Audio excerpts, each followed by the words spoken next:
శారద భూమిని లాక్కుంటూ ఆకాష్ ప్రోగ్రాం దగ్గరికి తీసుకొస్తుంది. ఎక్కడికత్తయ్య అని భూమి అరుస్తున్నా వినకుండా భూమి చేపట్టుకుని లాక్కొని వచ్చేస్తుంది శారద. అక్కడ ఆకాష్ ప్రోగ్రాం బ్యానర్ని చూపిస్తూ, చూసావా అదిగో ఆకాష్ ప్రోగ్రాం, లోపలే ఉంటాడు ఆకాష్, మన గగన్, పదమ్మా గగన్ అక్కడే ఉంటాడమ్మా పద అంటూ భూమి చేపట్టుకొని ప్రోగ్రాం జరుగుతున్న హాల్కి తీసుకొచ్చేస్తుంది శారద. అక్కడ డాన్సర్స్ మధ్యలో నుండి గిటార్ ప్లే చేస్తూ ఒక వ్యక్తి కనిపిస్తాడు. అతనే ఆకాష్, మన గగన్.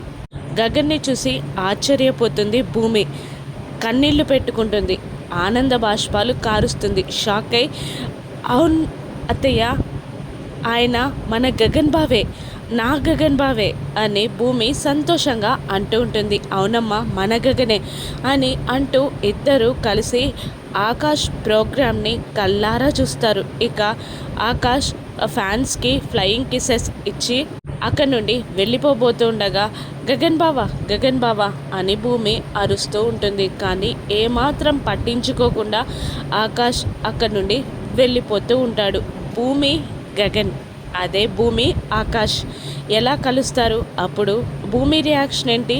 గగన్ భూమిని గుర్తుపడతాడా? అదే ఆకాష్ భూమిని గుర్తుపడతాడా?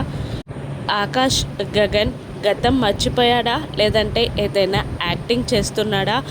భూమి గగన్లు ఎప్పుడొక్కటవుతారో రాను ఎపిసోడ్స్లో చూద్దాం. Thank you for watching.